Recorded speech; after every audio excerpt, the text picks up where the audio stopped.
নমস্কার বন্ধুরা, শুরু করছি অনুষ্ঠান অডিও আড্ডার সঙ্গে তপন। আজকের তপনের সঙ্গে যিনি আছেন তার পরিচয় তিনি নিজেই, জয়দীপ চক্রবর্তী। পূর্ব মেদিনীপুর জেলার একজন সঙ্গীত ব্যক্তিত্ব, গান দিয়েই যার পরিচয়, জয়দীপ চক্রবর্তী। জয়দা, স্বাগত আজকের অনুষ্ঠানে। সবাইকে নমস্কার, সবাইকে অভিনন্দন। সত্যি কথা বলতে কি, আজকের অনুষ্ঠানটার ডিজাইন কি হবে সেটা নিয়ে আমি একদমও ভাবিনি। তবুও বলি, মানে প্রত্যেকে তো তোমার গান এই লকডাউন পর্বে প্রচুর জায়গায় শুনেছে, প্রতিদিন একটু একটু করে শুনছে, মানে একটু পূর্ণাঙ্গ অনুষ্ঠান লাইভ শুনছে। তবুও মানে গানের বাইরে না কিছু কথা লোকে শুনতে চায়, এইটা হচ্ছে একটা ব্যাপার আর কি। তো তুমি বলো, তোমাকে কি জিজ্ঞেস করবো আজকের? জিজ্ঞাসা তুই যা খুশি করতে পারিস, সঙ্গীত সংক্রান্ত যে কোনো প্রশ্নই আমার জিজ্ঞাসা করতে পারিস, বা আমার দৃষ্টিভঙ্গি নিয়ে। আমার যেটুকু বলার সেটুকু তো আমাকে বলতেই হবে, এবং সেটুকু সবসময় আমি বলতে চাই। সেটা হলো এই যে গান বাজনার দৃষ্টিভঙ্গি যদি ঠিকঠাক না থাকে, আমি কেন গান করছি, শুধু গান নয়, যে কোনো শিল্প চর্চা আমি কেন করব, সেই ভাবনাটা যদি পরিষ্কার না থাকে, তাহলে সেই চর্চাতে না যাওয়াই ভালো। কারণ আমার ছেলেটা বা মেয়েটা গান গাইবে কি না সে নির্ধারণ করবে কে? তার জন্য একজনকে দরকার যে বলে দেবে যে এ গান গাইবে কিনা ভবিষ্যতে, বা গান গাইতে পারবে কিনা। তো এমন কিছু গুণ থাকে যেগুলো ভগবান সবাইকে দেন না, কাউকে কাউকে দেন। আবার এটাও ঠিক যে প্রত্যেকের মধ্যে কিছু না কিছু গুণ আছে। সবাইকে যে গান করতে হবে তার কোনো মানে নেই। যেহেতু আমি গানের লোক, আমি গান প্রসঙ্গেই বলছি যে গান শিখতে গেলে ঠিক মতো করে গুরু নির্বাচন খুব জরুরি, এবং সেটা একবার হওয়াটা দরকার ভালো করে। তারপরে তার উপরে ভরসা রাখাটাও ততটাই জরুরি।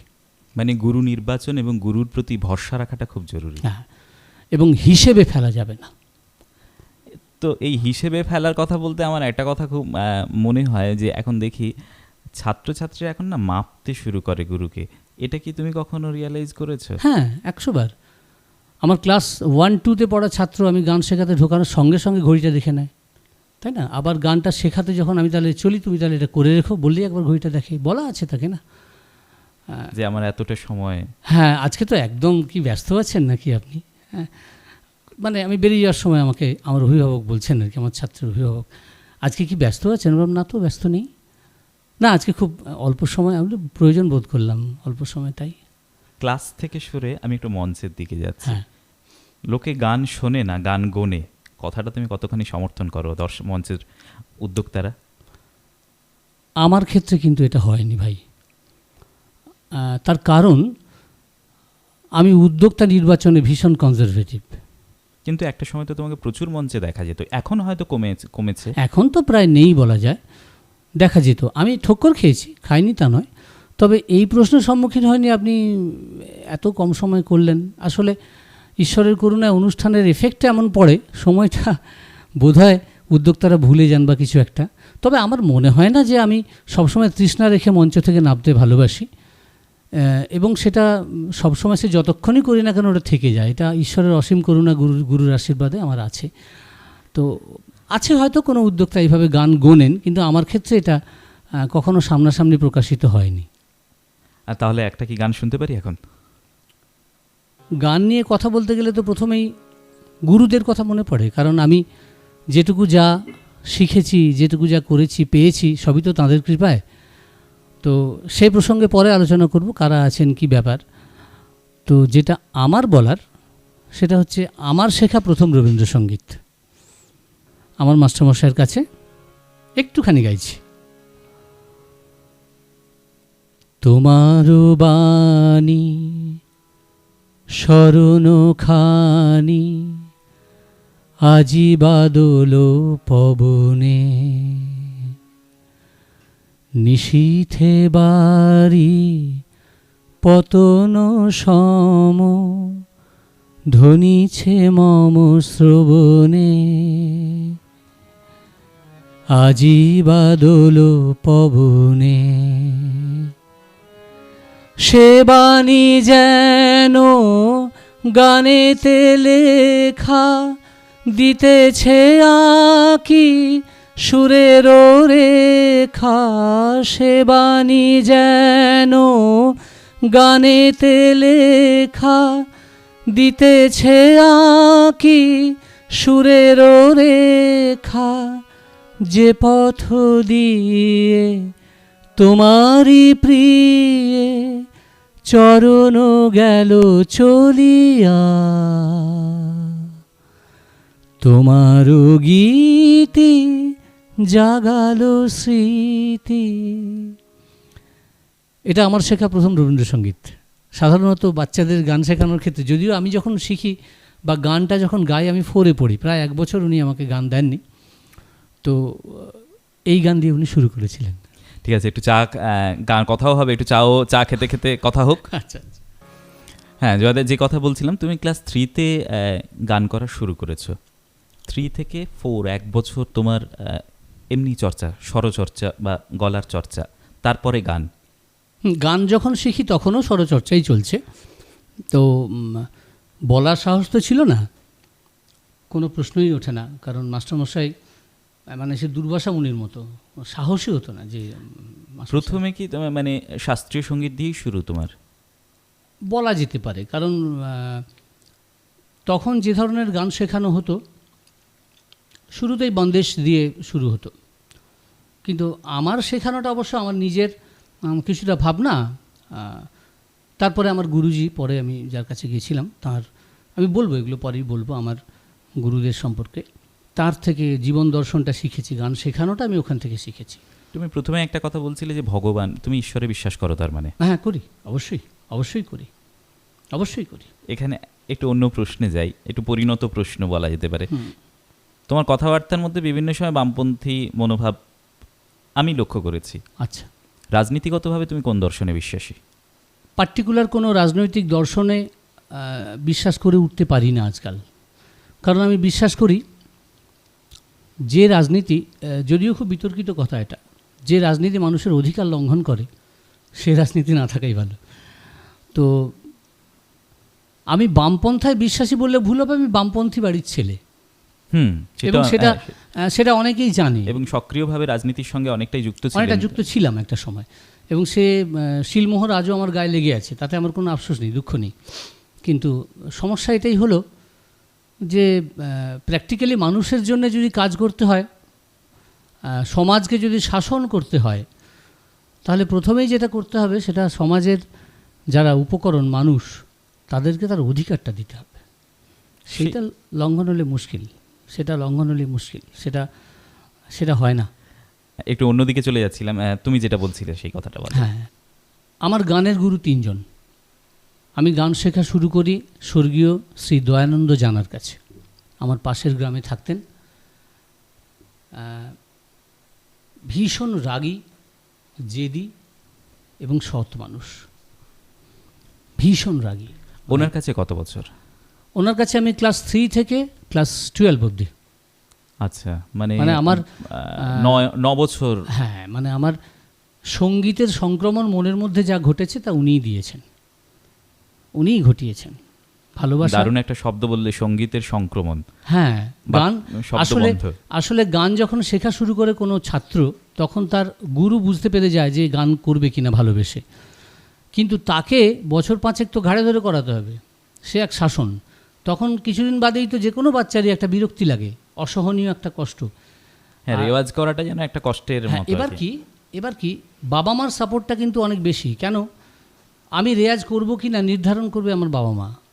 প্রসঙ্গত বলে রাখি, আমার বাবা একদিন রাত্রি 10টার সময় ফিরেছেন, ফিরে জয় কোথায়, ও শুয়ে গেছে। খাওয়া দাওয়া হয়ে গেছে? না। রেয়াজ? না, আজকে হয়নি। সোজা শীতকালে লেপ তুলে দিই, চলো আধ ঘন্টা করো, তারপরে দেখা যাবে। তো এরকম জায়গায় যদি যায় তাহলে হতে বাধ্য। কিন্তু ওই একটা বয়সের পরে যখন ছেলে মেয়ে বড় হওয়া শুরু করে, তখন গানের প্রতি একটা অনুরাগ জন্মায়, তখন গানটাকে আর সে ছাড়তে পারে না, তাকে বলে সংক্রমণ। সেটা তোমার কত বছর বয়সে হয়েছে? ওটা আমার মোটামুটি 9 কি 10-এ শুরু হয়ে গেছে। এই যে গানের প্রতি ভালোবাসা, গানের প্রতি সংক্রমণ বলো, এটা বিশেষ কোনো গানের প্রতি অনুরাগ থেকে নাকি সমগ্র গান ব্যাপারটা থেকে? দেখো, রবীন্দ্রসঙ্গীত আমার কাছে প্রথম বোঝাই ছিল, না বোঝা একটা বোঝা, টাস্কের মতো। ঠিক আছে। ইনফ্যাক্ট রবীন্দ্রসঙ্গীত গাইবার তাগিদ অনুভব করেছি অনেক পরিণত বয়সে। পরিণত মানে কত বছর? পরিণত মানে ধরো তুমি 30 বছর বয়সে, 30-35 বছর বয়সে আমার মনে হয়েছে আমার রবীন্দ্রসঙ্গীত গাওয়া পূর্ণ দরকার। যুবক তখন। হ্যাঁ, আমার মনে হয়েছে তখন যে আমার রবীন্দ্রসঙ্গীত গাওয়া প্রয়োজন, এবং এখানেই আছে সমস্ত কিছুর আকর, সব কিছুর ইমোশন বলো, যা বলো, সমস্ত কিছুর উৎসটা এখানেই, উৎস এখানেই। সেই জন্যে কিন্তু প্রথম ভালো লাগে কিন্তু আধুনিক গান। শুনবো একটু গানটা? কোন হ্যাঁ, গানটা আমার প্রথম তোমার ভালো লাগে গান। ছাপ ফেলেছিল? আমি একদিন স্কুল থেকে বাড়ি ফিরছি, তখন তো মাইকে রেকর্ড বাজতো, চোঙা গোল আরপিএম 76 বোধহয়। রাইট রাইট বাজতো। তো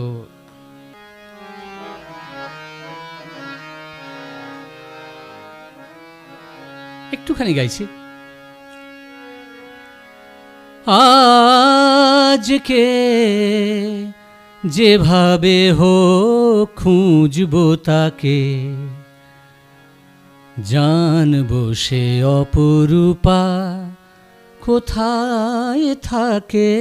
আজকে যেভাবে হোক খুঁজবো তাকে, জানবো সে অপরূপা কোথায় থাকে। ভালো করে দেখবো সে চঞ্চলাকে, ভালো করে দেখবো সে চঞ্চলাকে। কেন তার নেই তুলনা, সেই চোখ, সেই মুখ, সেই মৃদু হাসিটি মন থেকে মোছা গেল না। কাল কিছুতে ঘুম এলো না, ঘুম এলো না। কথা সুর? গানটির কথা সুর? মান্নাদের গান, মান্নাদের গান। সুর কথা মনে পড়ছে না এই মুহূর্তে, আমাকে দেখতে হবে। আচ্ছা, গৌরীপ্রসন্ন মজুমদার কি? আমার খুব জোর মনে হচ্ছে আমাকে গৌরীপ্রসন্ন দেখে মজুমদার। বলতে হবে। আমারও জানা নেই, আমার যেটা মনে হলো সেটা এটা খুবই আনকমন একটা গান, কিন্তু প্রথম ভালো লাগা গান আমার। দয়ানন্দ বাবু। তারপর ওনার কাছে গান শেখার পরে আমি যখন কলকাতায় পড়তে গেলাম, ফার্স্ট ইয়ার সেকেন্ড ইয়ার শুরু হলো। সাবজেক্ট কি ছিল? আমার সাবজেক্ট ছিল অ্যানথ্রোপোলজি, নৃতত্ত্ববিদ্যা। নৃতত্ত্ববিদ্যা। 7 বছর গান বাজনার সঙ্গে কোনো আমার স্পর্শ ছিল না। আমি যখন বাড়িতে আসতাম তখন সাইকেল নিয়ে মাস্টারমশাইয়ের বাড়ি যেতাম, একটু গানের আড্ডা মজলিস হতো, কথাবার্তা হতো, সেটাই আমার এনার্জি আবার বাড়ি আসা অবধি। কিন্তু মাস্টারমশাই আমার গ্র্যাজুয়েশন হওয়ার পরেই মাস্টারমশাই চলে গেলেন। মাস্টারমশাই অসুস্থ ছিলেন, কিছু করতে পারিনি আমি, তার জন্যে সুযোগই পাইনি। তো তারপরে যথারীতি গান বাজনা ছাড়া। তারপরে কলকাতায় একটা ছোটোখাটো চাকরি করতাম। সেখান থেকে একজন পুরনো মানুষ, যিনি আমার খোঁজ খবর নিতেন, আমি গান করছি কিনা খবর নিতেন, হলদিয়াতে এলেই জিজ্ঞেস করতেন, হ্যাঁ রে জয়দীপের কী খবর? শুভেন্দুবাবু? ইয়েস, শুভেন্দু মাইতি। শুভেন্দু মাইতি, উনি অনেকের খোঁজ রাখতেন এরকম, মানে যাদেরকেই চোখে পড়তো উনি খোঁজ শুভেন্দু রাখতেন। মাইতি। শুভেন্দুদা বাবাকে একদিন বলেছিলেন, ছেলেটাকে দিন না আমাকে, নিয়ে চলে যাই, ওকে একদম দাঁড় করিয়ে দেবো। তো এই কথা, জাস্ট এই কথা। তো তাতে গান করে জীবন কাটাবে বা গান নিয়ে এগোবে, এই ভাবনা থেকে হয়তো আমার বাবা আমাকে বড় করতে চাননি। বাবা তো প্রধান শিক্ষক ছিলেন, মানে বাবা কি চাইতেন না যে ছেলেও টিচার হোক, স্কুল টিচার হোক? সবসময়ই চাইতেন, সবসময়ই চাইতেন। মাও বোধহয় শিক্ষিকা, প্রধান শিক্ষিকা ছিলেন। ঠাকুমা একটা স্কুল বোধহয় প্রতিষ্ঠার সঙ্গে যুক্ত ছিলেন। প্রতিষ্ঠার সঙ্গে যুক্ত ছিলেন। 1 একর জমি দিয়ে, 1 একর জমি দিয়েছেন। সুতাহাটা স্কুলটার নাম দৌলকৃষ্ণনগর বাণীতীর্থ বালিকা বিদ্যালয়। বালিকা বিদ্যালয়। এরকম একটা পরিবার যারা আদ্যপান্ত শিক্ষকতার সঙ্গে শিক্ষাদানের সঙ্গে যুক্ত, সেই জায়গা থেকে তুমি গানটাকে বাছলে, প্রথমে চাকরি তারপর গান। তো সেখানে বাড়ি থেকে কখনো মানে হতাশ হয়নি যে ছেলে এরকম একটা? না, আমার বাবা কোনোদিন কোনো কিছুতে হতাশ হতেন না। বরং আমি যখন গান করতাম, বাবার সঙ্গে আমার একটা অদ্ভুত দূরত্ব ছিল। মানে বাবা বুঝতে দিতেন না যে উনি আমার কোনটা ঠিক পছন্দ করেন। গানের ঘর বলে আমার ঘর সবসময়ই থাকতো। আমাদের বাড়িতে এটা চলই ছিল যে একটা ঘরে শুধু গান বাজনা হবে। তো আমার ঘরও ছিল। তো তো সেখানে যখন গান বাজনা করতাম বাবা দরজার আড়ালে দাঁড়িয়ে শুনতেন, মাঝে মাঝে বলেও ফেলতেন, এটা কর না একটু এই গানটা, এরকম আর কি। তো চাকরি বাকরি সে অর্থে উল্লেখযোগ্য বা সারা জীবন করার মতো কোনো চাকরি আমি পাইনি, যে কোনো কারণেই হোক আমি পাইনি, হয়তো আমি অনুপযুক্ত তাই পাইনি, কিন্তু না পেয়ে আমার মনে হয় আমি ভালো আছি। মুশকিলটা হয়েছে আমি দেরি করে ফেলেছি এই সিদ্ধান্ত নিতে যে আমি চাকরি কোনোদিনই করব না, শুধু গান করব। সে সিদ্ধান্ত আমি 2014 সালে নিলাম এসে। তার আগে তো তুমি বোধহয় রুচিতে চাকরি করতে। ফাইনালি চাকরি আমি ছাড়লাম যে এই জীবনে আর চাকরি করব না।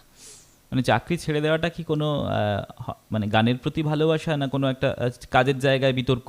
না না না, আমার গানটাকে আমার চাকরি বাধা দিচ্ছিল। কারখানার কাজ, ইন্ডাস্ট্রির কাজ মানে তো বাধা দিচ্ছিল, অসুবিধে, খুবই অসুবিধে। এমনও হয়েছে আমি স্টেজে উঠছি, আমার ডিপার্টমেন্টের ম্যানেজার ফোন এসেছে। আচ্ছা, ফোন এসেছে। তো সেই ফোন আমি যথারীতি আমি কথা বাড়াইনি সে ফোন নিয়ে, বলছি আপনি রাখুন, আমি ব্যস্ত আছি। পরে আমাকে শোকজ করা হয়েছে যে তুমি কেন কথার উত্তর দাওনি, এই আর কি। যাই হোক, সেসব হয়ে গেছে, কমপ্লিট। শুভেন্দুবাবুর কথাটা একটু তারপরে একটু বলো। শুভেন্দুদা আমাকে যেটা শিখিয়েছেন সেটা হচ্ছে গানের পরিমিতি বোধ, কোন গানকে কিভাবে গাইতে হয় এবং সে গান গাইতে গেলে মানসিক কী ধরনের পরিবর্তন আনতে হয়, কতটা তুমি তোমার এবিলিটি দেখাবে সেই গানে। তুমি জানতে পারো অনেক, কিন্তু সেই গান কতটা চাইছে সেটা বুঝতে হবে, তাই না? গান গাইতে গিয়ে শেষে জ্ঞান গাওয়া হয়ে গেলে মুশকিল। সেটা একটা জ্ঞান গাইতে গেলে আমি ওই যে সব রবীন্দ্রসঙ্গীতের রাগরাগিনী খোঁজার একটা রোগ আছে, দেখবে অনেকের আছে। হ্যাঁ, অনেকের আছে। যে কোনো রবীন্দ্রসঙ্গীতে একটা রাগের ছোঁয়া, রাগ খোঁজাটা যেন একটা বিরাট ক্লাসিক ব্যাপার, তা নয়। কিন্তু প্রত্যেকটা গান তার নিজের চলনে যায়, হয়তো কখনো কখনো কোনো রাগ সেই গানের সঙ্গে ম্যাচ করে যায়, যেতেই পারে। তার মানে এই নয় সেই গানটা ওই রাগাশ্রয়ী, তা নয়। রাগাশ্রয়ী গান অন্য জিনিস। গুরুজির কথায় পরে আসছি। গুরুজি একটা কথা বলতেন, ভাব সঙ্গীত কাকে বলে? ভাব সঙ্গীত হচ্ছে ভাবভিত্তিক রাগ সঙ্গীত অথবা রাগভিত্তিক ভাব সঙ্গীত। আচ্ছা, এই ভাব এবং রাগের ব্যালেন্স এটা খুব জরুরি, যে কোনো গানের ক্ষেত্রে এটা খুব জরুরি। আর রবীন্দ্রনাথের গানে দর্শনের থেকে, রাগের থেকে দর্শন বেশি আছে, যে কারণে এই গান অমোঘ, মানে ধ্রুবতারা। একটাই কারণ, দর্শনটা মারাত্মক। বিরাট কঠিন কিছু নয়, কিন্তু সুরের স্ট্রাকচার যে ম্যাক্সিমাম গানই সোজা, কিন্তু এই যে সোজা বলার ধৃষ্টতা এই কারণে আমি করলাম স্ট্রাকচারাল দিক থেকে, দর্শনের দিক থেকে নয়। কিন্তু তাহলে কি গানটা গাইতে গেলে গানটাকে যাপন করা খুব জরুরি? অবশ্যই, অবশ্যই। তার শব্দ, তার অর্থ। নিশ্চয়ই। সঙ্গীত শিল্পী, দেখো না, কৌশিকী চক্রবর্তী একটা সাক্ষাৎকারে একটা কথা বলেছিলেন, দারুণ কথা। সেটা হচ্ছে এই যে পর্যটকের কাছে সমুদ্র একঘেয়ে হতে পারে, ডুবুরির কাছে নয়। বাহ। পর্যটকের কাছে সমুদ্র একঘেয়ে হতে পারে। 2 দিন দীঘায় থাকার পর 3 দিনের দিন দূর বাবা, আর কত ঘুরবো, কী কিনবো আর কী বা খাবো, হলো তো এবার হতে পারে। কিন্তু যে ডুবুরি, তার কাছে চিরবিস্ময় সমুদ্র। তো যদি সঙ্গীত শিল্পী হতে হয়, সঙ্গীত তার কাছে সমুদ্র। তুমি সঙ্গীত শিল্পী না সঙ্গীতের কর্মী? আমি কর্মী বেশি, শিল্পী কম। কর্মী বেশি, শিল্পী কম। হ্যাঁ, আমি এটা কি খুব সচেতনভাবে ব্যালেন্স করে চলা? না, আমার শিল্পী হওয়ার হলো না, এটা বলা যেতে পারে। শিল্পী হওয়া কিন্তু মুখের কথা নয়। শিল্পী হতে গেলে আমি চাইলেই শিল্পী হয়ে যাব তা নয়। কিন্তু গাইয়ে আর শিল্পী, এই দুটোকে তুমি কেমনভাবে দেখো? দুটো আলাদা শব্দ? দুটো আলাদা শব্দ। অর্থ কি দুটোর আলাদা? হ্যাঁ, অর্থ নয়, দুটোর কর্মক্ষেত্র আলাদা। আচ্ছা, গাইয়ে আর শিল্পী গাইয়ে মানে সে গানের উপর ডিপেন্ড করে, আর শিল্পী মানে সে ছবিও আঁকতে পারে। এটা তো একটা না, আমি গাইয়ে এবং সঙ্গীত শিল্পী, ধরো এই অর্থে যদি যাও, তাহলে আমি তোমাকে একটা কথা বলতে পারি যে সহিস, জানো সহিস? ঘোড়ার যে রেস কোর্সে ঘোড়া চালায়, এখন রেস কোর্সেই তো ঘোড়া। তো যখন সহিসের কন্ট্রোলে ঘোড়া থাকে, অর্থাৎ সহিস যা বলবে ঘোড়া তাই শুনবে। যেমন করে একজন সঙ্গীত শিল্পী যে কোনো গানকে তার কন্ট্রোলে রাখতে পারে। একজন সঙ্গীত শিল্পী যখন গান করে, খুবই চেনা গান, শ্রোতা শুনে ভাবছে, আরে এই গানটা এরকম হয়, জানতাম না তো, তার মানে সে সঙ্গীত শিল্পী, তার মানে সে গানটাকে একটা রূপ দিয়েছে তার বোধ থেকে, শিল্পবোধ থেকে বা তার সমস্ত কিছু মনন থেকে। আচ্ছা একটা প্রশ্ন আমি শেষ করি, আচ্ছা, একটু বাকি আছে, হলো আর দেখবে দীঘায় বেড়াতে গিয়ে যারা ঘোড়ায় চড়ে তারা কিন্তু ঘোড়ার আন্ডারে, শখে ঘোড়া চড়ে, শখে ঘোড়া চড়ের থেকে বড় কথা ঘোড়ার আন্ডারে। ঘোড়া চাইলে ফেলে দিতে পারে, ঘোড়াটা যদি মনে করে ওকে আমি ফেলে দেবো, ওর ক্ষমতা নিয়ে পিঠে বসে থাকে, পড়েই যাবে।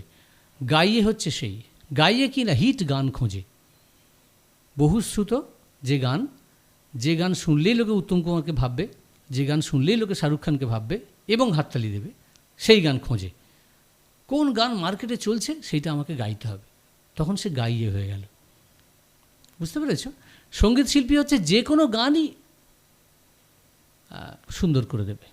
যে কারণে সঙ্গীত শিল্পী সবার জন্য নয়, মানে সব শ্রোতার জন্য নয়, তার শ্রোতা নির্বাচনও, তার এই ব্যাপারেও কিন্তু তার নিজস্ব নির্বাচন থাকা জরুরি। জয়দা, বলছি যে আমি প্রসঙ্গে তো আসবো, একটা গান শুনতে চাই এখন। আহা, নীল অঞ্জন ঘন পুঞ্জ ছায়ায় সম্বৃত অম্বর, হে গম্ভীর হে গম্ভীর। নীল অঞ্জন ঘন পুঞ্জ ছায়ায় সম্বৃত অম্বর, হে গম্ভীর হে গম্ভীর। বনলক্ষ্মীর কম্পিত কায় চঞ্চল অন্তর, বনলক্ষ্মীর কম্পিত কায় চঞ্চল অন্তর। ঝঙ্কৃত তার ঝিল্লির মঞ্জির, ঝঙ্কৃত তার ঝিল্লির মঞ্জির, হে গম্ভীর হে গম্ভীর। নীল অঞ্জন ঘন পুঞ্জ ছায়ায় সম্বৃত অম্বর, হে গম্ভীর হে গম্ভীর। দহন শয়নে তপ্ত ধরণী পড়েছিল পিপাসার্তা, পাঠালে তাহারে ইন্দ্রলোকের অমৃত বাড়ির বার্তা। দহন শয়নে তপ্ত ধরণী পড়েছিল পিপাসার্তা, পাঠালে তাহারে ইন্দ্রলোকের অমৃত বাড়ির বার্তা। মাটির কঠিন বাধা হলো ক্ষীণ, দিকে দিকে হলো দীর্ণ, নবঙ্কুর জয় পতাকায় ধরাতল সমাকীর্ণ। ছিন্ন হয়েছে বন্ধন বন্দির, ছিন্ন হয়েছে বন্ধন বন্দির, হে গম্ভীর হে গম্ভীর। নীল অঞ্জন ঘন পুঞ্জ ছায়ায় সম্বৃত অম্বর, হে গম্ভীর হে গম্ভীর। হ্যাঁ, যে কথা হচ্ছিল প্রসঙ্গে ফিরে আসি। তুমি বলছো প্রচুর লোক এরকম মঞ্চে তুমি গাইতে পছন্দ করেন, কিন্তু আমি তো দেখেছি তখন তমালিকা শেঠ হলদিয়া পৌরসভার চেয়ারপারসন, লোপামুদ্রা মিত্র সঙ্গীত পরিবেশন করে গেলেন, তারপরে তোমাকে গাইতে দেওয়া হলো। কেন না লোপামুদ্রা মিত্র ব্যস্ত ছিলেন, উনি অনেকটা দূরে যাবেন, ব্যস্ত নয় উনি অনেকটা দূরে যাবেন, কলকাতা ফিরবেন। শিডিউল আমি আগেই ছিলাম, আমার শিডিউল অনুযায়ী তোমার পরে লোপামুদ্রা মিত্র, এবং তারপরেই তুমি মঞ্চে উঠে বললে এটা হলো সূর্যের উপর শুক্রের স্মরণ। ঘটনাটা তোমার মনে আছে কিনা? সেই বছরই সূর্যগ্রহণটা হয়েছিল শুক্র গ্রহ দিয়ে, তুমি উঠেই বললে এটা সূর্যের উপর শুক্র গ্রহণ। লোপামুদ্রা মিত্রের যারা দর্শক তারা কেউ শুরু করতে চলে যেতে শুরু করেছে, তুমি গানটা ধরলে, ইনস্ট্রুমেন্ট বেশি কিছু নেই। সে সময় তো প্রচুর দর্শক দাঁড়িয়ে গেছিল এবং প্রচুর দর্শক ছিল, এবং সেই প্রথম জয়দাকে অন্যভাবে ডিসকভার করা, এবং অনেকেই স্তম্ভিত হয়েছিল। তাহলে তুমি এই কথাটা বললে কি করে যে তুমি বড় মঞ্চে তুমি গাইতে পছন্দ করো না? বড় মঞ্চে গাইতে পছন্দ করি না মানে, এই প্রসঙ্গে একটা কথা বলে রেখে, আমাদের এখানে বেশ কিছু মঞ্চ আছে যে সমস্ত মঞ্চে শিল্পীরা আবেদন জমা দেয়। আচ্ছা, সে সমস্ত মঞ্চরা নিজেদেরকে খুব বড় মঞ্চ মনে করে, এই ব্যাপারটাতে আমি নেই আর কি। মানে যে কারণে তুমি দেখবে আমাদের এখানে যে বড় বড় মঞ্চগুলো হয়, যেগুলোকে বলা হয় মূল মঞ্চ, হয় না? আমাদের এখানে মঞ্চ দেখবে হলদিয়া মেলা, এই হলদিয়া মেলা, হলদিয়া উৎসব থেকে মেলা, দুটোতে একটা মূল মঞ্চ বলে একটা ব্যাপার থাকে। এই মূল মঞ্চে আমি কখনো গাই না, কারণ মূল মঞ্চে গাইতে গেলে আবেদনপত্র জমা দিতে হয়, এটা আমার জীবনে আমি কখনো করিনি। আরেকজন যার নাম তুমি এক্ষুনি করলে আর কি,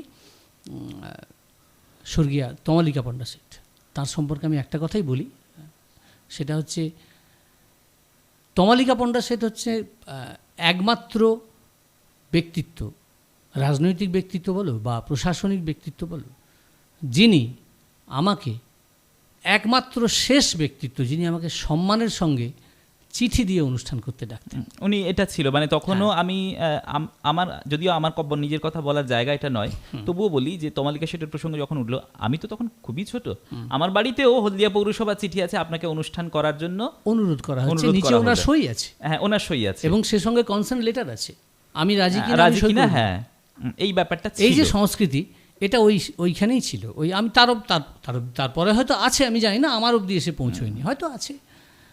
আচ্ছা, এই কথার পরে আমি একটু ফিরে যাচ্ছি শুভেন্দু কাকুর কাছে। শুভেন্দু কাকু তো আদ্যপান্ত লোকগানের মানুষ, লোকসঙ্গীত গবেষক শুভেন্দু মাইতি। তা বটে। কিন্তু তুমি তার কাছে তার বিচরণটা সাংঘাতিক বিচরণ লোকগীতির ক্ষেত্রে, কিন্তু তুমি তার কাছে তো চর্চা করে আধুনিক গান চর্চা করছো 100 বার। এই জায়গাটা কিরকম একটা অন্যরকম লাগছে, এই জায়গাটা যদি একটু বলো। শুভেন্দুদা হচ্ছে একজন মানুষ যার কাছে গিয়ে আমি রবীন্দ্রসঙ্গীতকে ভালোবাসতে শিখেছি। উনিই আমাকে বলেছিলেন যে এটাও আধুনিক গান রে, যেদিন হয়েছিল সেদিনও আধুনিক, 1000 বছর পরেও আধুনিক, এটাও আধুনিক গান। এবং আমি ওনার কাছে গিয়ে কিন্তু বেসিক্যালি আমি একটা লোকগীতি গাই না আজ অবধি, তখনও গাইনি কোনোদিন। আমি লোকগীতির লোকই নই, মানে আমার মনে হয় ওই সাধনার জায়গাতে আমি নেই, ওটা একটা আলাদা স্ট্রিম, ওতে আমি নেই। লোকগীতি, বাউল ইত্যাদি আমার পক্ষে সম্ভব নয়, ওটা সবার পক্ষে সম্ভব হয় না। বনের বাঘকে বনেই মানায়, তাই না? আমি একটা বাঘের ছাল পরে ফেললে হবে না তো, তাই না? তো আমার বিষয়টা আমি কখনো তার বাইরে কখনো বেরোইনি, বেরোতে চাইও না। কিন্তু শুভেন্দুদা অদ্ভুত বিচরণ, তার অদ্ভুত বিচরণ। সমকালীন নতুন গান, জীবনমুখী গান যাকে বলা হয়, পুরাতনী গান, বাউল, কীর্তন, লোকগীতি, রবীন্দ্রসঙ্গীত, আমি কোনো ক্ষেত্রে লোকটার কোনো রকম কোনো মানে বিচরণের কোনো অসুবিধে দেখিনি। আমরা পাশে বসে শিখেছি। দুতিদা তখন আমাদের সঙ্গে যেতেন, আমি দুতিদা সুতাহাটা, আমাদের দ্যুতিপ্রসাদ অধিকারী, ওর কাছে আমিও যেতাম, শুভেন্দুদাও যেতেন, শুভেন্দুদার কাছে আমিও যেতাম আর দুতিদাও যেতেন। তো এই একটা ব্যাপার ছিল ওনার, ভীষণ ভালো শিক্ষক। একটা গান শুনি।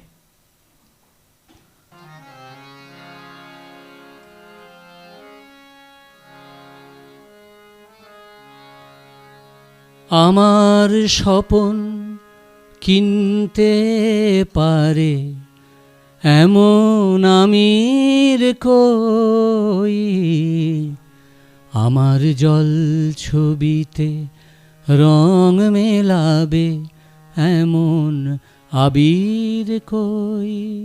শুভেন্দুদার কাছে এই গান নিয়ে প্রথম বসা, মানে আমি শিখতে গেলাম, উনি বললেন এই গানটা কত, এরকম ব্যাপার। জটিলেশ্বর মুখোপাধ্যায়। হ্যাঁ, আমি দুঃখের সিংহাসনে বসে সুখের বিচার করি, আমি ভাবের ঘরের অভাবটুকু আখর দিয়ে ভরি, আমার পরম বন্ধু হবে এমন অধীর কই, আমার জল ছবিতে রং মেলাবে এমন আবির কই, আমার স্বপন কিনতে পারে এমন আমির কই। গানটা আরো একটু শুনলে ভালো হতো। আচ্ছা, আমি অসীম ধনে ধনী, দরিদ্রকে বলে আমায় জাগরণের ঘুমে আছি, বিনিদ্রকে বলে আমায় আমি পথের দিশা ভুলে গিয়ে পথেই ফিরে আসি, আমি ভালোবাসার যন্ত্রণাকে অধিক ভালোবাসি, আমায় ধরে বেঁধে রাখে এমন সে নীড় কই, আমার জল ছবিতে রং মেলাবে এমন আবির কই, আমার স্বপন কিনতে পারে এমন আমির কই। আমার স্বপন কিনতে পারে এমন আমির কই, স্বপ্ন কেনার মতো আমির সত্যিই নেই। বন্ধুরা যারা এখন এলেন একটু বলে দিই, আমাদের সঙ্গে আছেন জয়দীপ চক্রবর্তী, বিশিষ্ট সঙ্গীত শিল্পী। জয়দার সঙ্গে আজকের কথা বলছি এই রাত্রেবেলায়। অনেক কষ্ট করে জয়দার কাছ থেকে সময়টা পাওয়া গেছে। জয়দা, যে কথা, তুমি শুভেন্দু কাকুর কাছে গানটা শিখলে, শুভেন্দু মাইতি, তারপরে আচার্য জয়ন্ত বসুর কাছে কবে থেকে যাওয়া? হ্যাঁ, এইটা একটা অদ্ভুত ঘটনা আমার জীবনে। 2002-তে আমার সাঁতরাগাছিতে এক দাদা থাকেন, যিনি আমার সঙ্গীতের ইন্সপিরেশন অনেকটাই আমাকে ইন্সপায়ার করা, আমাকে বারবার বলা যে তুই গান কর, তুই ভালো করে গানটা কর ইত্যাদি। তো আমার দাদা, তো তিনি কৌশিক সেনের কাছে তবলা শিখতেন। আচ্ছা, তবলা বাজান, ভালো বাজান। তুমি শোভনদাকে দেখবে, আমার আমি শোভন তোমার মহাপাত্র, অনুষ্ঠানে হ্যাঁ, দেখেছি। প্রায় আমার সঙ্গে ওনাকে দেখবে, আমার শ্রদ্ধেয় লোক। তো আমি প্রায় কৌশিক সেনের কাছে উনি তবলা শিখতেন। তো একদিন হঠাৎ আমি সাঁতরাগাছিতে গেছি, তখন আমি একটু ছবি তুলতাম, আমার কাছে একটা ক্যামেরা ছিল, দৌড়ে বেড়াতাম এখানে ওখানে, ভুলভাল ছবি তুলতাম। তো আমাকে দাদা খবর দিলে যে জানিস আজকে উনি আসছেন, মানে আমার গুরুজি আচার্য জয়ন্ত বোস আসছেন। তো আমি বললাম, কে উনি? ও, তুই চিনিস না? আমি বললাম না। বলো, আচ্ছা ঠিক আছে। তো আমি কৌশিকদার বাড়িতে যখন তখন দাদার সঙ্গে আড্ডা মারতে যেতাম। কৌশিকদা খুব মজার মানুষ, আড্ডা মারছি। তা আমাকে বললো, কে আসছে জানো আজকে বিকেলে? আমি বললাম যে হ্যাঁ শুনলাম। তো গান শুনেছো ওনার? আমি বললাম না। এই শোনো বলে একটা ক্যাসেট উনি চালালেন, তখনও ক্যাসেট চালালেন। সে গান মানে দুর্বোধ্য ব্যাপার। সে গান, এরকম গান হতে পারে মানে ধরাছোঁয়ার বাইরে, সুর, তার কম্পোজিশন, তার ভাষা সবই ধরাছোঁয়ার বাইরে। শুনে তো মাথায় কিছু ঢুকলো না। আমি বুঝলাম যেটা, যে একটা সাংঘাতিক লেভেলের একটা শাস্ত্রীয় সঙ্গীতের মানুষ, যিনি মানে সাংঘাতিক তার গলার এবিলিটি, এরকম একখানা মানুষ আসছেন। তো দেখা যাক, একবার দেখা তো হোক, কী ব্যাপার দেখি। তো ইন দ্য মিনটাইম উনি আসছেন, সাঁতরাগাছি রেল ব্রিজে উনি আটকে পড়েছেন। তা আমরা গেলাম রেল ব্রিজে ওনাকে রিসিভ করতে। তো গিয়ে দেখলাম একটা স্যান্ট্রো গাড়িতে উনি বসে আছেন। সেই গাড়িটার পেছনে লেখা আছে জিনিয়াস ইজ ইনসাইড। আচ্ছা, গাড়িটার পেছনে লেখা আছে, মানে তার যারা ছাত্রছাত্রী ওরা সেই সময় যারা ছিলেন তারা লিখে দিয়েছেন পেছনে, জিনিয়াস ইজ ইনসাইড। তা আমি দেখলাম একটা মানুষ, একটা অদ্ভুত চেহারা, মানে কিরম গরমিল চেহারাটার মধ্যে, খুব দাঁড়িয়ে আছে, মুখের স্কালচার একটু অন্যরকম, চোখটা একটু আলাদা, চোখ আলাদা, মানে মুখ আলাদা, সবই অন্যরকম, একদম আনইউজুয়াল একটা মানুষ। তারপরে উনি যখন নামলেন, হাঁটছেন, দেখলাম কোমরটা সোজা করতে পারেন না, অদ্ভুতভাবে নুয়ে নুয়ে উনি হাঁটছেন। পরে এগুলো জেনেছে ওনার অ্যাঙ্কেলোসিস ছিল, অসম্ভব যন্ত্রণাদায়ক একটি রোগ। যাই হোক, সে উনি বলেই ওভারকাম করে এখনও অবধি লড়ে যাচ্ছেন, সারা জীবনের রোগ কিন্তু ওটা। তো নামলেন, ওরা অদ্ভুত মানুষ। তারপরে কথা বলছেন, আমি তো, আমার সঙ্গে তার কথা বলছেন না। তারপরে আমি গিয়ে বসলাম, ওনার বাড়িতে এলেন, আমি বসলাম, কথা বলছেন। তা আমাকে কৌশিকদা আলাপ করিয়ে দিলেন, খুবই সামান্য। ও আচ্ছা আচ্ছা, ঠিক আছে হলো। তারপরে ঘন্টা দুয়েক কাটালাম। তখন কি বলবো, যে একটা মানুষের এরকম ব্যক্তিত্ব হতে পারে, এরকম খেয়ে ফেলতে পারে সামনের জনকে, এটা আমি গুরুজির থেকেই দেখেছি। মানে একবারে খেয়ে ফেলবেন, মানে কোনো পালানোর পথ নেই, কথা বলা, গান, তারপরে রসিকতা, মানে কি অদ্ভুত রসিক মানুষ, সেই সঙ্গে মেজাজ। আমি গুরুজির কাছে আমার প্রথম অভিজ্ঞতার কথা বলবো। তো তা আমি এফেক্টেড হয়ে গেছি, এটা ঘটনা। আমি গান বাজনা কি ঘোড়ার ডিম জানি না জানি, কি শিখবো সে তো পরের কথা, আমি একদম এফেক্টেড, পুরো সম্মোহিত হয়ে গেছি। হ্যাঁ, তা আমি বলালাম দাদাকে দিয়ে, আমি ভয়ে বলিনি। বলেন আচ্ছা এসো, তুমি এসো, ফোন নাম্বার নাও, ফোন করে এসো, ব্যাস। এই দুটি একটি কথা হয়েছে। আর উনি বড় একটা তাকানো নেই আমার দিকে, আড্ডা মারছেন, আমি পাশে আছি, এক্সিস্ট করছি, এই পর্যন্ত গেল। তারও 1 বছর পরে একদিন গিয়ে হাজির গুরুজির বাড়িতে। 1 বছর কেটে গেছে। আমার তো এরকম গড়িমসি কণ্ড, এই আচ্ছা যাচ্ছি, যাবো, হ্যাঁ হুল্লোড় চলছে, বন্ধু বান্ধব, ঘোরা, আড্ডা সবই তো চলছে, অসুবিধা রেখে, ঠিক আছে না। তা জীবন সম্পর্কে দায়িত্ববোধ সমস্ত কিছুই আমার পরে এসেছে আর কি, এটা জানি না কেন, যাই হোক। তো গুরুজির কাছে গেলাম, ভর্তি হলাম, ক্লাস করলাম। গান, দেখো গুরুজির কাছে গান শিখতে গিয়ে মিনিমাম বেনিফিট হচ্ছে ভালো গাওয়া, মিনিমাম বেনিফিট। তারপরে ম্যাক্সিমামের কোনো শেষ নেই, বেনিফিটের কোনো শেষ নেই, একটার পর একটা। তোমার কথা বলা তোমায় শিখিয়ে দেবে, তোমার হালচাল পাল্টে যাবে, তোমার জীবন দর্শন পাল্টে যাবে, তোমার শিল্প সম্বন্ধে ধারণা পাল্টে যাবে, তুমি কী নিয়ে বাঁচতে চাইছো, কিভাবে বাঁচতে চাইছো, কি হওয়া উচিত, একটা শিল্পীর কি কি থাকা প্রয়োজন। হ্যাঁ, অদ্ভুত একটা মানুষ। তোমার কাছে যেটা জানা, যে আচার্য জয়ন্ত বসুর কাছে তো প্রথম শিখতে গেলে প্রথম দিনের অভিজ্ঞতাটা কেমন? প্রথম দিন অভিজ্ঞতা মানে বসে থাকা।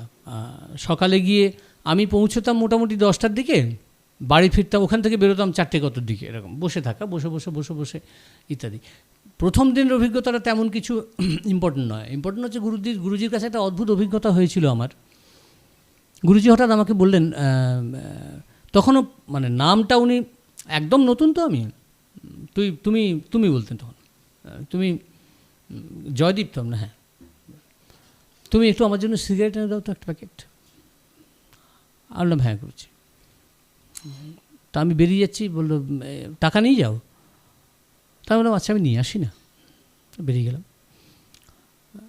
ও সিগারেট বলে দিলেন যে উইলস কিং সাইজ 20টার প্যাকেট। আমি তেঘরিয়াতে উনি থাকেন, তেঘরিয়ার মোড়ে গিয়ে সিগারেট কিনে চলে এলাম, গুরুজির হাতে দিলাম। তখন ওই 11টা 11:30 বাজে। তো সিগারেটটা হাতে নিয়ে বললেন, তুমি সিগারেট খাও? আমি বললাম হ্যাঁ খাই। তো সিগারেটের তারিখ দেখে খাও না? আমি বললাম না, এটা তারিখ দেখতে হয়, দেখো এটা এই মাসের নয়, আমার কারেন্ট মাসের সিগারেট চাই, তুমি যাও গিয়ে এই মাসের সিগারেট নিয়ে এসো। আমি বললাম আচ্ছা, চলে গেলাম, গিয়ে তেঘরিয়ার মোড়ে গেলাম, দোকানে বললাম, দোকানে বলল কারেন্ট মাসে সিগারেট পাওয়া যাবে না এখন, ওইটাই এখন পাওয়া যাবে, কারেন্ট আসে না, ও আবার পরের মাসে আসবে। তো আমি চলে এলাম, এসে ক্লাসে ঢুকলাম। বললো হ্যাঁ কী ব্যাপার? আমি বললাম গুরুজি এই মাসের সিগারেট পাওয়া যাচ্ছে না, এইটাই পাওয়া যাচ্ছে, এদিকে এসো। গেলাম, খালি প্যাকেটটা দেখালেন, দেখলাম এই মাস। বলছে আমার এই মুহূর্তে এই মাসের সিগারেট চাই এবং এটা তোমায় আনতে হবে, আমার ওই সিগারেটটা চাই, দরকার আমার, এক্ষুনি আমার দরকার, আমি সিগারেটটা খাবো, এই মাসের সিগারেট, কারেন্ট মাসের, ঠিক আছে তুমি নিয়ে এসো যাও। সেই হুঙ্কার মানে আজও ভুলিনি আমি, এত মধুর কিন্তু এত তীব্র, আজও ভুলিনি, বজ্রের মতো। তুমি যাও নিয়ে এসো, আমি খাবো। চলে গেলাম, সোজা বেরোলাম, ট্যাক্সি নিলাম ধর্মতলা, এই উল্টোডাঙা মেট্রোতে করে ধর্মতলা, ওই প্রচুর বড় বড় সিগারেটের দোকান ধর্মতলায় থাকতো তখন, নিলাম কারেন্ট মাস, আবার নিয়ে প্রায় 2-2.5 ঘন্টা চলে গেছে, তখন পৌঁছে গেলাম। ও হ্যাঁ ভুলে গেছে, ও হ্যাঁ কি, ও হ্যাঁ সিগারেট নিয়ে এসছো? আমি বললাম হ্যাঁ করেছি, দিলাম। বসো, বসলাম। ঠিক আছে, আমি অত্যন্ত সন্তুষ্ট হলাম, ঠিক এরকম। আর গুরুজি রাগটা যে কবার আমি দেখেছি, জয়দীপ আমি অত্যন্ত অসন্তুষ্ট হলাম, আমি অত্যন্ত অসন্তুষ্ট হলাম এটাতে, বলে আর তাকাবেন না যে উনি, আমি যে আছি বেঁচে, যে একটা মানুষ বসে আছে এখানে, অস্তিত্বকে অস্বীকার একদম অস্তিত্বকে অস্বীকার করতেন। এইটা খুব সাংঘাতিক বড় শাস্তি। একটা গান শুনতে চাই এখন। তুমি সন্ধ্যার মেঘমালা, তুমি আমার সাধের সাধনা, মম শূন্য গগন বিহারী, আমি আপন মনের মাধুরী মিশায় তোমারে করেছি রচনা, তুমি আমারি, তুমি আমারি মম অসীম গগন বিহারী, তুমি সন্ধ্যার মেঘমালা, তুমি আমার সাধের সাধনা। মম হৃদয় রক্ত রাগে তব চরণ দিয়েছি রাঙিয়া, মম হৃদয় রক্ত রাগে তব চরণ দিয়েছি রাঙিয়া, ওই সন্ধ্যা স্বপন বিহারী তব অধর এঁকেছি সুধা বিষে মিশে, মম সুখ দুঃখ ভাঙিয়া, তুমি আমারি, তুমি আমারি মম বিজন জীবন বিহারী, তুমি সন্ধ্যার মেঘমালা, তুমি আমার সাধের সাধনা। মম মোহের স্বপন অঞ্জন তব নয়নে দিয়েছি পরায়ে, ওই মুগ্ধ নয়ন বিহারী, মম সঙ্গীত তব অঙ্গে অঙ্গে দিয়েছি জড়ায়ে জড়ায়ে, তুমি আমারি, তুমি আমারি মম জীবন মরণ বিহারী, তুমি সন্ধ্যার মেঘমালা, তুমি আমার সাধের সাধনা।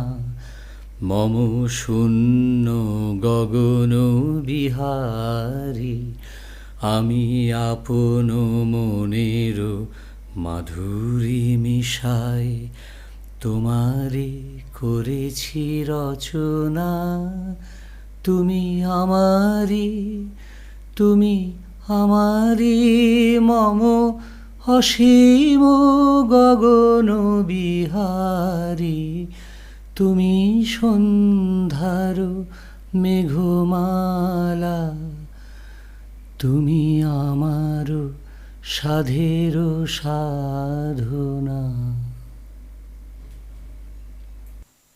জয়দা, আবার একটু কথায় আসি। হলদিয়া মিউজিক সার্কেলের অনুষ্ঠানে তোমাকে একসময় দেখা যেত, অনেকগুলি অনুষ্ঠানে দেখেছি। তুমি মিউজিক সার্কেলের মেম্বার ছিলে তো? হ্যাঁ ছিলাম, এখনও বোধহয় আমার মেম্বারশিপ আছে। বোধহয় কেন? বোধহয় মানে ওই চাঁদা দেওয়া মেম্বারশিপ। মাঝে মাঝে আমি তো খবর রাখি, আমাকে এখানে সুব্রতদা মাঝে মাঝে আমাকে বলেন, জয়দীপ তোমার মেম্বারশিপ এই অনুষ্ঠান আসছে, এই আসছে, খবর দেন। সুব্রত আমাকে খবর দেন। সক্রিয়ভাবে কি নয়? না, কেন নয় আমি বলি, কারণ আমি এই কারণেই জিজ্ঞেস করলাম দাদা, কিছু মনে করো না, কারণ এটার সঙ্গে না হলদিয়ার গান বাজনা, হলদিয়ার সংস্কৃতি তো কোথাও একটা জড়িয়ে আছে। হলদিয়া মিউজিক সার্কেল নামটা যেমন জড়িয়ে আছে, তেমনি শাস্ত্রীয় সঙ্গীতের অনুষ্ঠান বলতে তো এখানে মিউজিক সার্কেলই করে। হ্যাঁ, মিউজিক সার্কেলের দৃষ্টিভঙ্গিতে আমি মনে করি আমি একজন শ্রোতা মাত্র। আচ্ছা, তাই না? আমি সুযোগ পেলে অনুষ্ঠান দেখতে যাই এই পর্যন্ত। দেখো, সব জায়গায় না সবাইকে প্রয়োজন হয় না, বুঝতে পারলে? আর সব জায়গাতে সবাই ঢোকারও প্রয়োজন নেই। সেই জন্য আমি মনে করি ওই সংস্থায় আমাকে খুব একটা দরকার নেই। এটা আমার নিজের রিয়েলাইজেশন, এটা আমার মনে হয়েছে। হলদিয়ার গান বাজনার পরিমণ্ডল কেমন? ভালো ভালো। জেলার গান বাজনা খবর রাখি না খুব একটা। আমি আমার হলদিয়ার বাইরে বড় একটা খোঁজ খবর রাখি না। হলদিয়ার গান বাজনা পরিমণ্ডল ভালোই তো, গান বাজনা হচ্ছে এবং যেখানে যে যার মতো করে গান বাজনা করছে। তবে হলদিয়ার যারা উদ্যোক্তা তারা হলদিয়ার শিল্পীদের সঙ্গে ট্রিটমেন্টটা ভালো করছেন না, এটা আমি অত্যন্ত স্পষ্ট করে বলতে পারি। কারণ কীরকম এটা কি জানি না আমি সেটা, মানে ট্রিটমেন্টটা ঠিক করছে না বলতে কীরকম? পেমেন্ট ওরিয়েন্টেড জায়গা না? পেমেন্টটা কোনো বিষয় না, পেমেন্টটা কোনো বিষয় না। যারা হলদিয়াতে গান বাজনা ভালোবেসে করছে তাদেরকে সময়সূচক সম্মান, মানে মঞ্চে তাদেরকে একটু সময় দিয়ে সম্মান প্রদর্শনটুকু করলে ভালো হয় আর কি। মানে তুমি বলছো হলদিয়ার গান বাজনার পরিমণ্ডলের ক্ষেত্রে এখানকার উদ্যোক্তাদের, একটা শিক্ষিত উদ্যোক্তার অভাব আছে কি? আমি শিক্ষার, ওই উদ্যোক্তা শিক্ষিত হয় বা কতটা শিক্ষিত হওয়া দরকার তার তো কোনো মাপকাঠি নেই। তবে এটা ঠিক, কোনো সঙ্গীত শিল্পী, কোনো নৃত্যশিল্পী, কোনো আবৃত্তি শিল্পী কোনো মঞ্চে গিয়ে অ্যাপ্লিকেশান জমা দেবে এটা বাঞ্ছনীয় নয়। একজন শিল্পী ইজ আনকমন ফেলো। হাজার একটা ইঞ্জিনিয়ার ডাক্তার ঘুরে বেড়াচ্ছে, শিল্পী কিন্তু নেই। সবাই শিল্পী হতে পারে না, আর সবাই শিল্পী হওয়ার জন্য পৃথিবীতে আসে না। এই মুহূর্তে হলদিয়াতে যারা গান বাজনা করছে ভালো লাগে, এরকম 2-4টে নাম বলো। এমনি যারা সিনিয়র গান বাজনা করছে, আমার থেকে বড় দুতিদার গান আমার বড় ভালো লাগে। কিন্তু দুতিদাকে ভীষণ প্রচার বিমুখ মানুষ, গাইতে শোনা যায় না, হবে না, কিন্তু অসম্ভব ভালো ডেলিভারি, ভীষণ ভালো গায়। আর অনন্যা ভালো গায় আমার মনে। অনন্যা দাস, হ্যাঁ, আগে ছিল প্রধান। আমি প্রথম ওর গান যখন শুনি ও ছিল প্রধান, ভালো গায়। ওর গান আমার ভালো লেগেছে একটা সময়, এখনও লাগে। তো এই, আর আমি কিন্তু বর্ষিয়ানদের কথা বলছি না। আচ্ছা, আমি বর্ষিয়ানদের কথা বলছি না, কারণ বর্ষিয়ানদের ভালো মন্দ বিচার বিবেচনা করার ধৃষ্টতা আমার নেই। বর্ষিয়ানদের কথা আমি বলতে চাই না। ঠিক আছে, বলবো। হ্যাঁ, সাবির খানকে চেনো? সাবির ভীষণ ভালো লাগে, ভালো গাইছে। আর আরেকজনের কথা না বললেই না, সে হচ্ছে বাবুয়া, অভিজিৎ। অভিজিৎ মানে মিউজিশিয়ান, কিবোর্ড আর্টিস্ট, কিবোর্ড বাজায় বা পিয়ানিস্ট, এটা ঘটনা, এটা ঠিক। কিন্তু কণ্ঠসঙ্গীত শিল্পীদের অভিজিতের মতো প্রতিভা হলদিয়াতে নেই বড় একটা, খুবই কম। এই মহকুমায় খুব কম আছে, মানে এরকম সুরের উপরে দখল। একটু গান শুনে, অনেকক্ষণ কথা হলো। হ্যাঁ,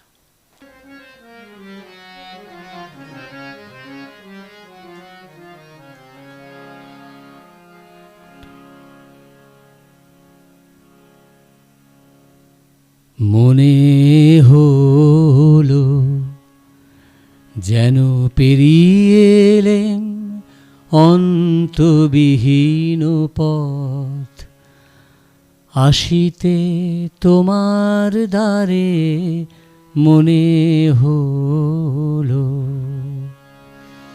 মরুতীর হতে সুধা শ্যামলিম পারে মনে হলো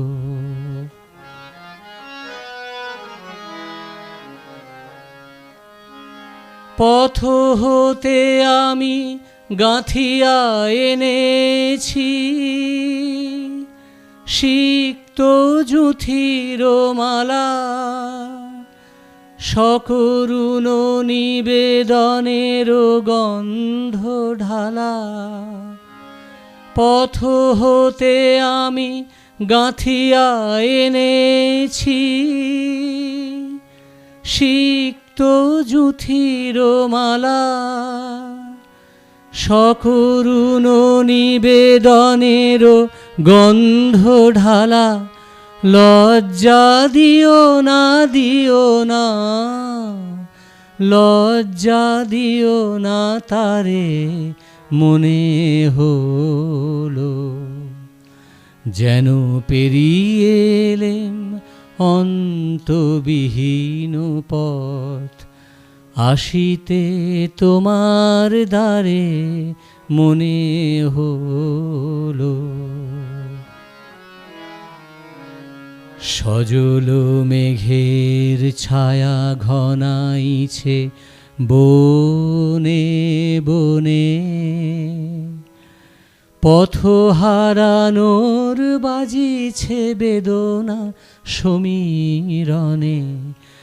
দূর হতে আমি দেখেছি তোমার ওই বাতায়ন তলে, নিভৃতে প্রদীপ জলে আমার এ আঁখি উৎসুক পাখি, ঝড়ের অন্ধকারে মনে হলো যেন পেরিয়ে এলেম অন্তবিহীন পথ, আসিতে তোমার দ্বারে মনে হলো।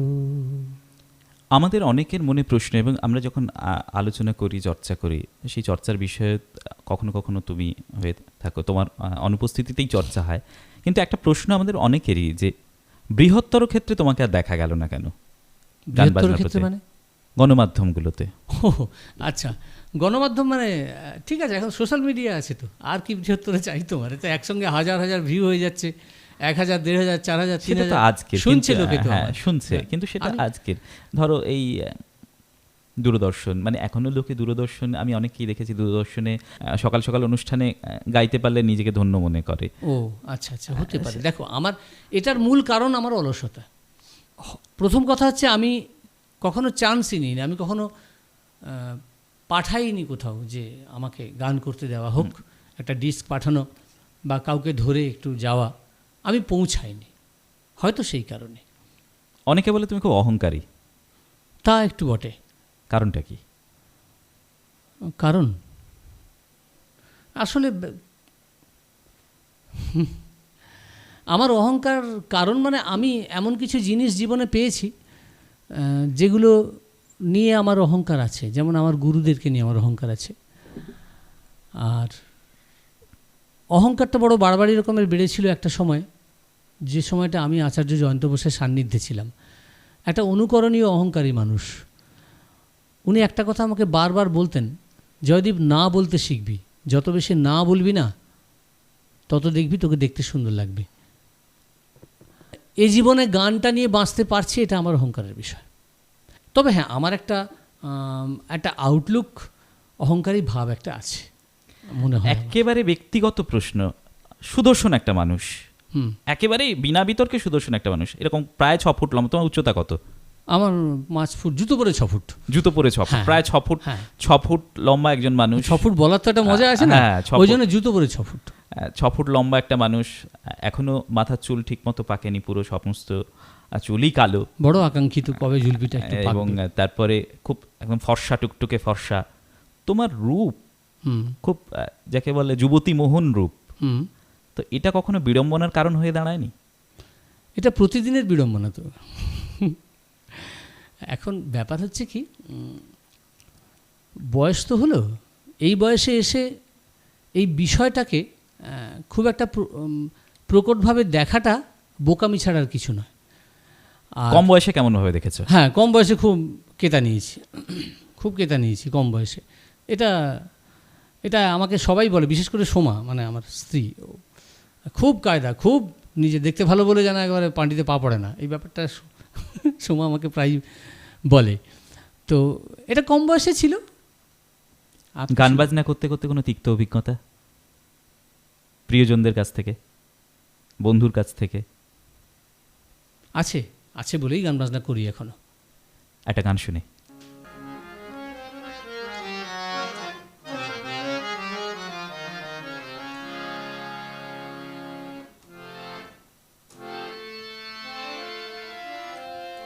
তোমায় হেরি গো স্বপনে শয়ানে, তাম্বুরো রাঙা বয়ানে তব, তাম্বুরো রাঙা বয়ানে, মরি অপরূপ রূপ মাধুরী, মরি অপরূপ রূপ মাধুরী, পরাণের গোঠে বাজে, আমি যামিনী তুমি শশী হে, ভাতিছ গগন মাঝে, মম সরসিতে তব উজ্জ্বল প্রভা, সরসিতে তব উজ্জ্বল প্রভা, বিম্বিত যেন লাজে, আমি যামিনী তুমি শশী হে, ভাতিছ গগন মাঝে। জয়দা, আজকের আমরা যখন বসবো বলি, এই আমাদের বিজ্ঞাপনটা যখন সকলে দেখলো, একজন আমাকে ফোন করে আলাদাভাবে বলছে যে জয়দাকে ওই শচীন দেব বর্মনের ওই গানটি একটু করতে বলো, বর্ণে ছন্দে গন্ধে গীতিতে। দেখি, এই গানটা একটা মজা আছে। এই গানটা প্রথম গাই তোমাদের বসন্ত উৎসবে। হ্যাঁ।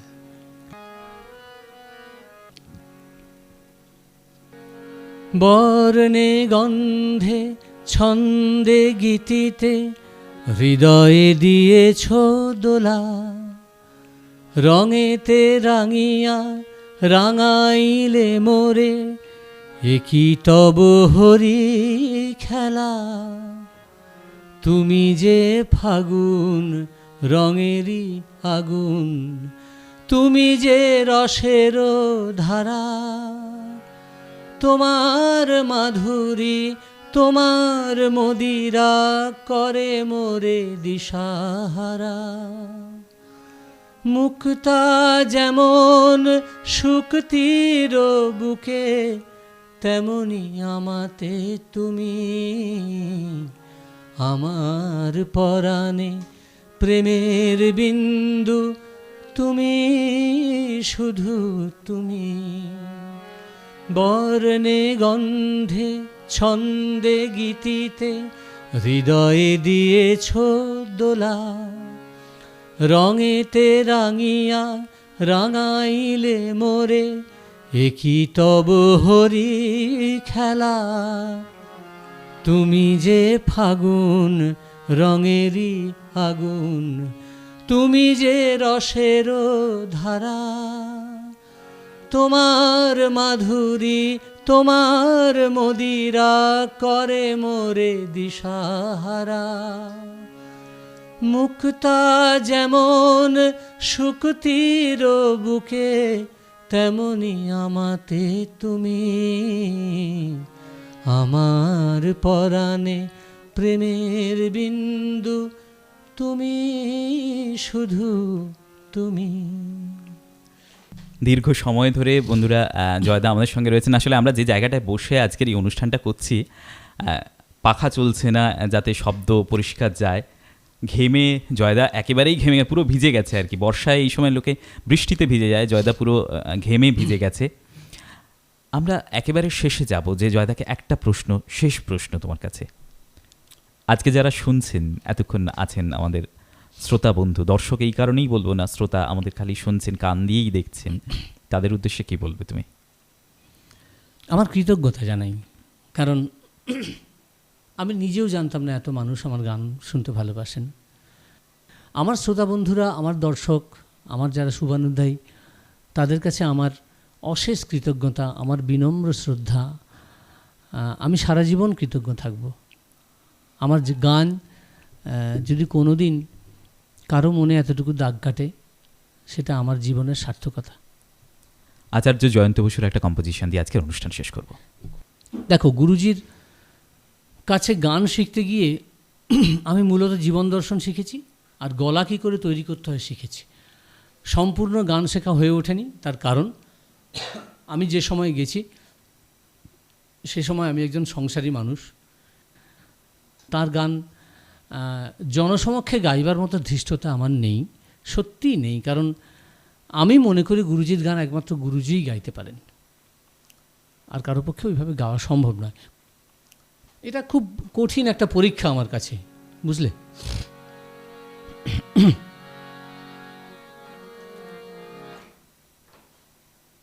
আমি একদম 2-1 লাইন গাইছি।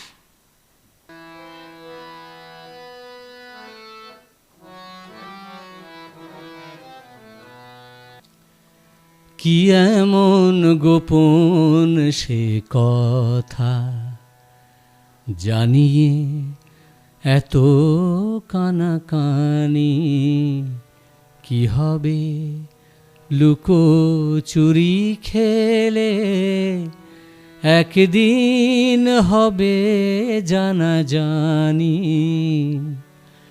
কি এমন গোপন সে কথা জানিয়ে এত কানাকানি, কি হবে লুকোচুরি খেলে একদিন হবে জানাজানি।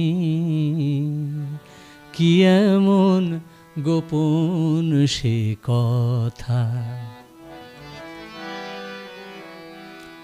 যদি কথায় কথায় কথা ওঠে, ওই বদনামটুকু সাথে নিয়ে।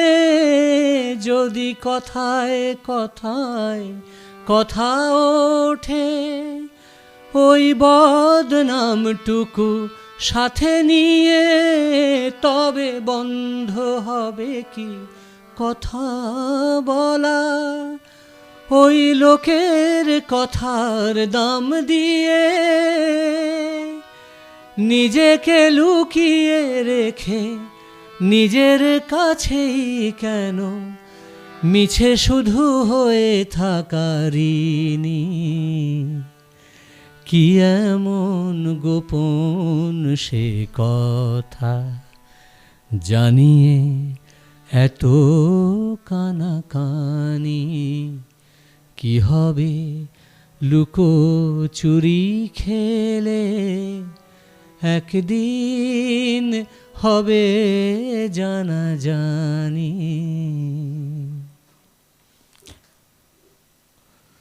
এতক্ষণ শুনলেন অডিও আড্ডার সঙ্গে তপন। আজকের আমাদের সঙ্গে ছিলেন জয়দীপ চক্রবর্তী, সঙ্গীত শিল্পী। জয়দা, এত রাত পর্যন্ত তুমি আছো আমাদের সবার সঙ্গে, ধন্যবাদ বলবো না, আনন্দিত আমরা সবাই। আমি সত্যি আমিও আনন্দিত, অবশ্যই। আমি আর বন্ধুরা, কেমন লাগলো এই অনুষ্ঠান মতামত দিয়ে জানাবেন, ভালো লাগলে শেয়ার করবেন, আপনার বন্ধুদের কাছে পৌঁছে দেবেন। শুভরাত্রি।